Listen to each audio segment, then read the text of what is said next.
Aujourd'hui, je vais vous apprendre à vendre n'importe quoi, à n'importe qui, à tout moment. Allez-y, vendez-moi ce stylo. Aujourd'hui, je vais vous apprendre à vendre n'importe quoi, à n'importe qui, à tout moment. Maintenant, quand il s'agit de vendre, quand il s'agit de boucler une vente, il y a tellement de techniques et de méthodes. Aujourd'hui, je vais partager avec vous 3 secrets puissants que vous pouvez utiliser pour vendre n'importe quoi à n'importe qui. Le tout premier secret est le suivant. Comment transformer un produit qui est une marchandise? Comment vendre un produit? Comment vendre un service sur un marché qui est tant saturé? Numéro 1. Comprenez ceci. Les gens n'achètent pas à cause de la logique. Les gens achètent à cause des émotions. Et ils justifient ça avec la logique. Les gens achètent en fonction des émotions et ils justifient avec la logique. J'aimerais que vous pensiez à quelque chose que vous voudriez acheter dans votre vie. Il pourrait s'agir d'une voiture, il pourrait s'agir d'une maison, il pourrait s'agir de n'importe quoi. J'aimerais juste que vous imaginiez ça. Une fois que vous avez cela en tête, j'aimerais que vous vous posiez cette question. Pourquoi voulez-vous acheter ça?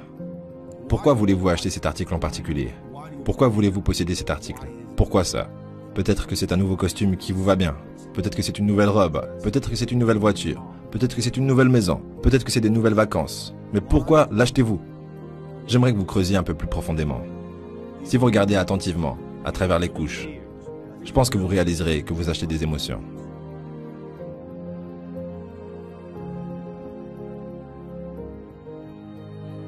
T'es pas sérieux? Peut-être que vous achetez cet article à cause de la cupidité. Vous voulez gagner de l'argent ou vous voulez économiser de l'argent. Ou c'est peut-être à cause de la générosité.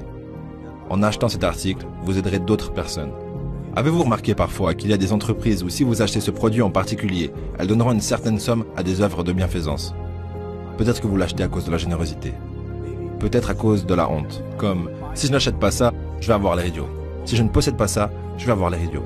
Ou peut-être que c'est à cause de la peur. Comme, si je n'achète pas ça, je vais rater quelque chose. Je ne veux pas rater ça.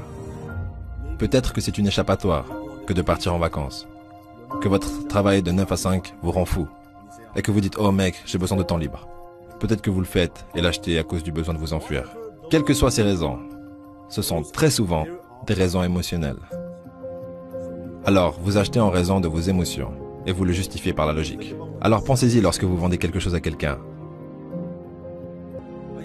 Vous ne parlez que de caractéristiques et d'avantages. Qu'est-ce que cette chose fera pour vous? Ou est-ce que vous appuyez sur ces boutons émotionnels? Dans 2 mois, vous regretterez de ne pas en avoir pris plus. Je me souviens d'une fois où j'étais à Harry Rosen, un magasin de vêtements. Très connu, c'est pour hommes et haut de gamme à Vancouver.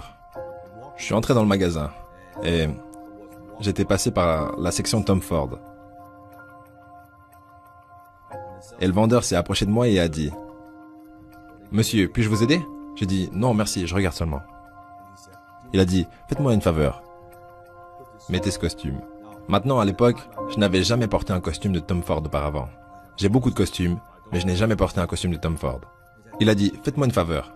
Mettez ça. » J'ai dit « Ok. » Je l'ai mis. Il a dit « Comment vous sentez-vous » Eh bien, on s'y sent plutôt bien. D'accord. Essayez aussi ceci, enfilez ce smoking. J'ai dit d'accord, c'est plutôt classe. Il a dit oh, c'est magnifique. Il a dit monsieur, êtes-vous un fan de James Bond? J'ai dit qui n'est pas un fan de James Bond? Il a dit vous voyez ce costume ici, ce smoking? C'est exactement le même costume, le même design que celui que James Bond porte dans Casino Royale. Vous savez cette scène où il jouait au poker? Putain, c'est stylé, non? Et avant même de m'en rendre compte, j'ai acheté ce putain de smoking. Et c'est beaucoup d'argent, ça coûte beaucoup d'argent. Et si vous y pensez, qu'est-ce que j'ai acheté? J'ai acheté des émotions. Ce que j'achète que lorsque je porte ce smoking. Je me sens bien. En tant que fan de James Bond, je me sens comme James Bond.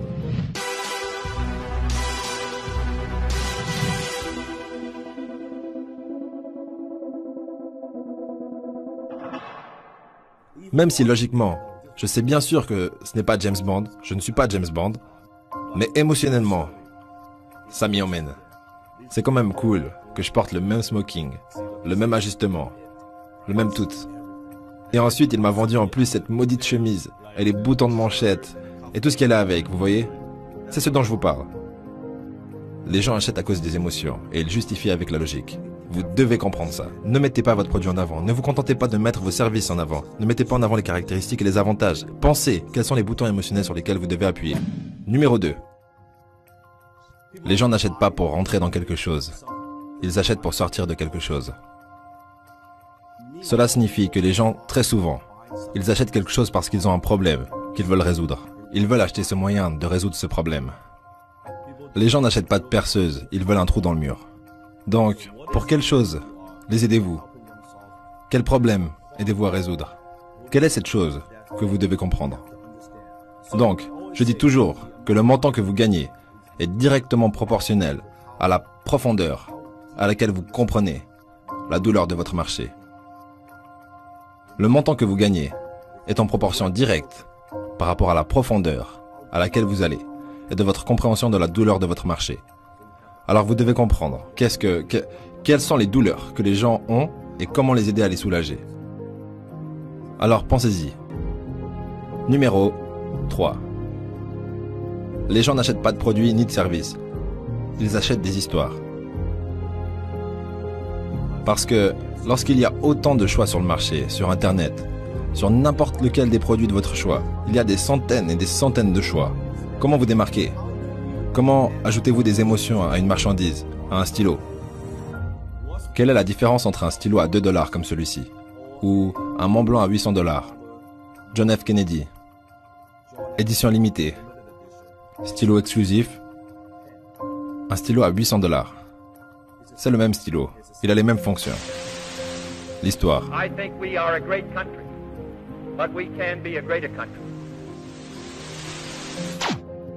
Quand vous ajoutez une histoire à un article, tout d'un coup, lorsque vous ajoutez le John F. Kennedy, le récit du président, associé à une marque, à un logo, il y a 10 fois plus de valeur. Il est 100 fois plus précieux. Il est 300 fois plus précieux. Ce stylo en particulier. Tout ça grâce à une histoire. Il écrit de la même façon. Avec un stylo à 2 $, vous pouvez aussi écrire, mais c'est la différence. Alors pensez-y. Quelle est l'histoire? Comment pouvez-vous injecter des histoires dans tout ce que vous faites? Peut-être que c'est une histoire d'origine. Comment avez-vous commencé? Pourquoi faites-vous ce que vous faites?